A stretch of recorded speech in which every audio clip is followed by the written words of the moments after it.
Na quinta dimensão existe uma coincidência entre consciência e inconsciente. E a forma pela qual o inconsciente se manifesta diretamente, real time, para a consciência é através do instinto.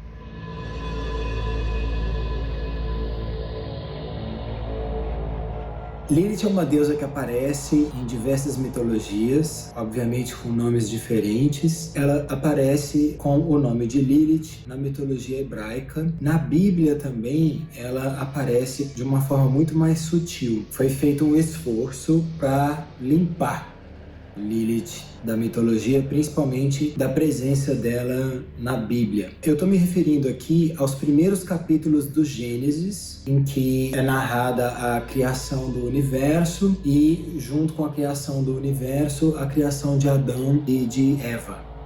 Mas pouca gente sabe que existe essa outra mulher anterior a Eva, que é Lilith. Isso aparece de duas maneiras no Gênesis, as duas muito sutis. Quando Deus está criando o universo, nos 7 dias da criação, ele gasta os primeiros 5 dias criando coisas que não são os seres humanos, E aí no 6º dia está escrito que Deus criou o homem, e aí o texto diz assim: Deus criou o homem, macho e fêmea os criou. E aí depois a criação de Eva tá lá para frente. Ou seja, tem um momento no Gênesis em que Deus cria o homem, macho e fêmea os criou, e depois ele cria Eva, a partir da costela de Adão. E isso é estranho.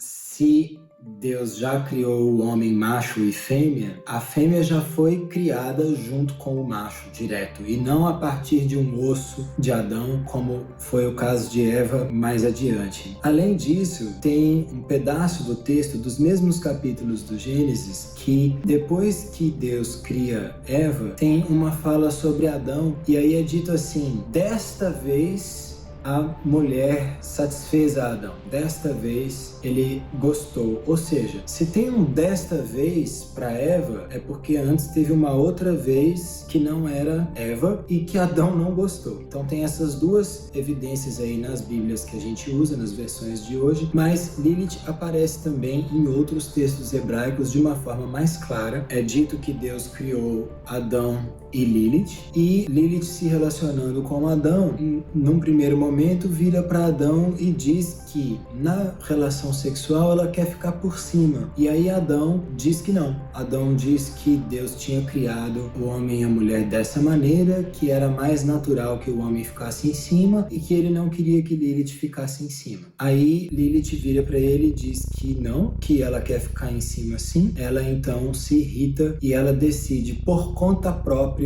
sair do paraíso do Éden. Eu acho bastante significativo o fato de que Lilith não foi expulsa do paraíso. Lilith decide sair do paraíso por conta própria, o que é completamente diferente. Quando Lilith sai do paraíso, ela decide ir morar com Lúcifer, com o demônio, num pântano. Deus manda um exército de anjos atrás de Lilith, o que por si só já atrai o quanto Deus a considera importante, a ponto de querer ela de volta, e Lilith se recusa a voltar. E aí, quando ela se recusa, os anjos ameaçam a vida dela, ameaçam a existência dela. E aí Lilith decide que ainda assim ela não vai voltar, e aí os anjos recuam. E isso, de novo, é muito significativo, porque eles poderiam ter destruído Lilith e eles não fazem isso. Então, de novo, a importância de Lilith é reconhecida, porque Deus prefere aceitar essa afronta ao invés de destruir Lilith. E aí Lilith se constitui como um poder paralelo no universo, Um poder que foi capaz de se posicionar contrariamente à divindade e com sucesso. Porque o que acontece a partir daí é que Deus recua.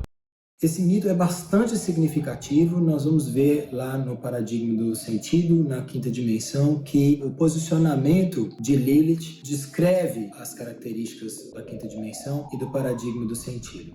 Primeira vez que eu entrei em contato com Lilith foi completamente sem saber. Eu estava cuidando de uma pessoa, fazendo o design de uma pessoa, e ela tinha sonhos não compreensíveis para mim. Eu tentei por meses, não consegui. Em algum momento a gente acabou percebendo que não tinha mesmo como, e eu então encerrei o processo ali. Aí mais tarde eu comecei a ter uma série de sonhos com o Hannibal Lecter, que é o personagem do Anthony Hopkins no filme O Silêncio dos Inocentes, tem as sequências também. E ali naquele momento foi um momento muito duro para mim, porque as cenas dos sonhos eram cenas dramáticas, né? Eram cenas que mostravam o comportamento canibal dele, né? Então tinha closes em cenas de canibalismo dentro do sonho, enfim. Eu fui vendo que ele tinha uma energia muito na cabeça, aquela energia forte no olhar, né? Que a atuação do Anthony Hopkins faz tão bem. Ele é um psiquiatra, ele tem uma postura de uma racionalidade e ao mesmo tempo uma sensibilidade intuitiva, mas a racionalidade e a intuição são funções da consciência que são mais craniais, né? Elas são mais para cima, elas são funções que estão na cabeça. E aí eu fui percebendo naquele momento que eu estava muito na cabeça, né? Que eu estava muito racionalizado, eu estava muito na intuição, que é a mais abstrata, e estava menos preocupado com a minha instintividade e com a minha corporeidade. E aí eu comecei a fazer os processos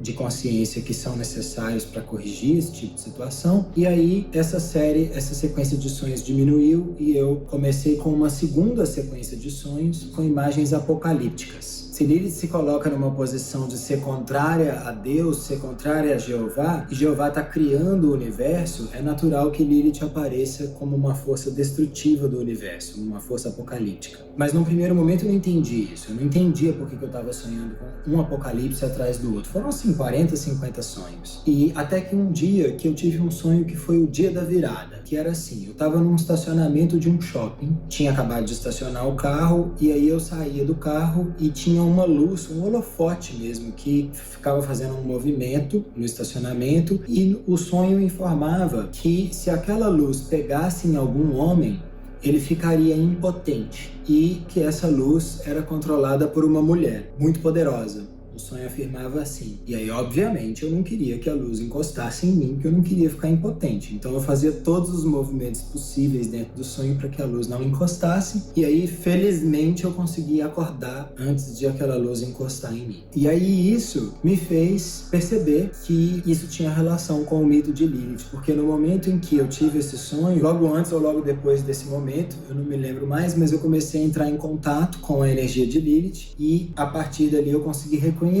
que aquela era a figura que estava aparecendo nos meus sonhos. E aí eu comecei a estudar esse arquétipo, isso foi em 2006. Em 2007 eu ainda tive alguns sonhos sobre corpo, e aí em 2008 finalmente eu comecei a ter a sequência de sonhos que me levaram a descobrir o paradigma do sentido e ver esses sonhos em outras pessoas também. Eu queria mostrar para vocês como é que Lilith funciona em 1D, 2D e 3D, 4D e 5D. Primeira coisa é o seguinte, Lilith é um arquétipo dominante em 1D. A primeira dimensão, mitologicamente, é a dimensão que vai desde a criação do universo até o momento em que Eva e Adão comem da árvore do conhecimento do bem e do mal, ou como eu prefiro chamar, da árvore da consciência do bem e do mal. E o que está acontecendo nesse momento é uma inconsciência, porque veja, se a primeira dimensão acaba no momento em que se come da árvore do conhecimento, da árvore da consciência, a consciência só surge exatamente no momento em que a primeira dimensão acaba. Ou seja, a primeira dimensão é toda inconsciente. E de fato, nesse momento, Adão está sob a ordem de Deus, colocando nome nos animais, né? Então ele está tendo ali um relacionamento direto com os animais. A própria Lilith aparece na mitologia babilônica como uma deusa teriomórfica. Isso significa uma deusa que tem ao mesmo tempo partes humanas e partes animais no corpo. Então ela é simultaneamente humana e animal. Quer dizer, esse momento da primeira dimensão é um momento em que a energia está mais animal, a energia está mais corporal. A gente pode dizer que eles estão mais diretamente ligados à instintividade. E a gente pode olhar esse momento mítico da primeira dimensão na nossa vida humana agora como o período intrauterino de vida e também o período em que nós já nascemos, mas ainda estamos muito unidos ali à mãe. Então tem um momento quando a criança diz eu pela primeira vez, sabendo que ela é ela e que a mãe é outra pessoa. E na hora que teve esse momento de separação, houve a consciência, houve a dualidade.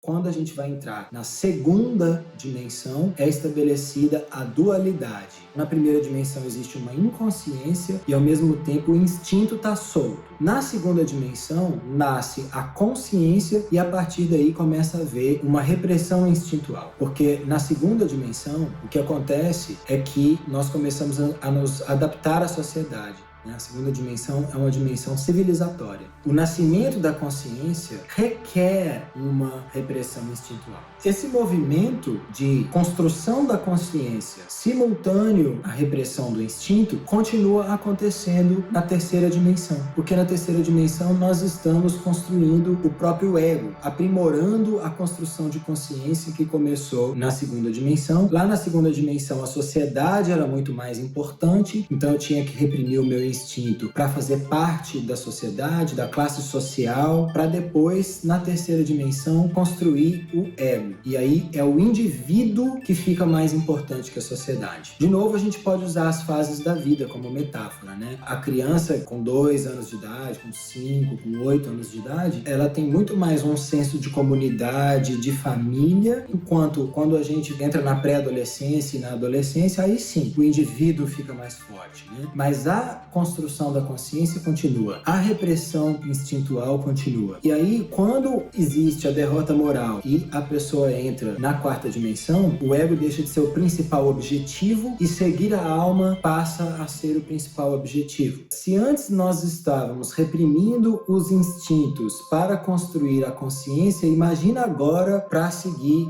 a alma. A alma às vezes nos pede coisas que são muito contrárias àquilo que a gente quer. São muito desagradáveis, né? São coisas que nós preferíamos não fazer. E é preciso muita força, muita aderência àquilo que a alma está trazendo para que nós consigamos avançar naquela direção, que é realmente difícil. Ou seja, nesse momento, a repressão instintual está ainda mais forte. Na quarta dimensão, ela atinge um auge. E ela vai atingir a plenitude quando houver a crucificação. Agora, por quê? A gente poderia se perguntar, por que é necessário você não seguir o seu instinto?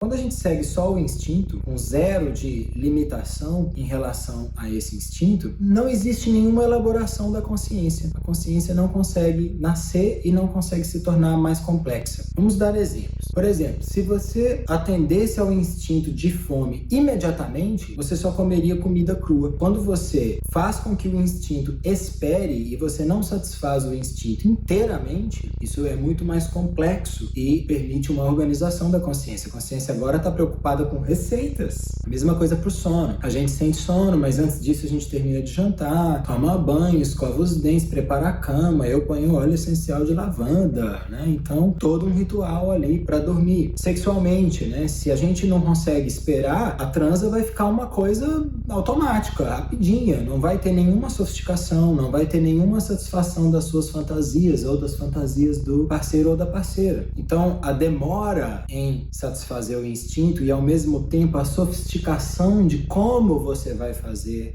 a satisfação do instinto vão dando origem a uma consciência cada vez mais sofisticada, ao ponto de, na quarta dimensão, a consciência saber esperar a tal ponto que ela só vai satisfazer os instintos que a alma direcionar ela para satisfazer. E é por isso que, na quarta dimensão, a sofisticação da consciência atinge um auge, atinge um clímax.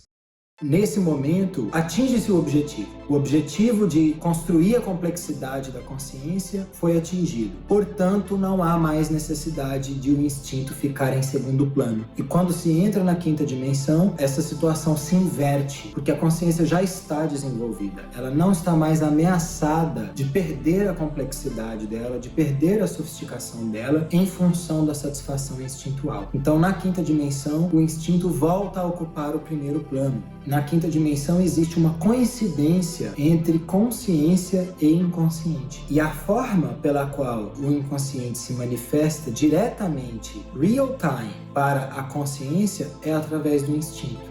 Aquilo que antes era considerado demoníaco até a quarta dimensão passa a ser aquilo que me dá informações instantâneas, me dá energia instantânea. É a manifestação direta do espírito no corpo. O instinto passa a ser a força espiritual. O instinto passa a ser a presença do espírito no corpo. Porque em 5D, espírito é corpo.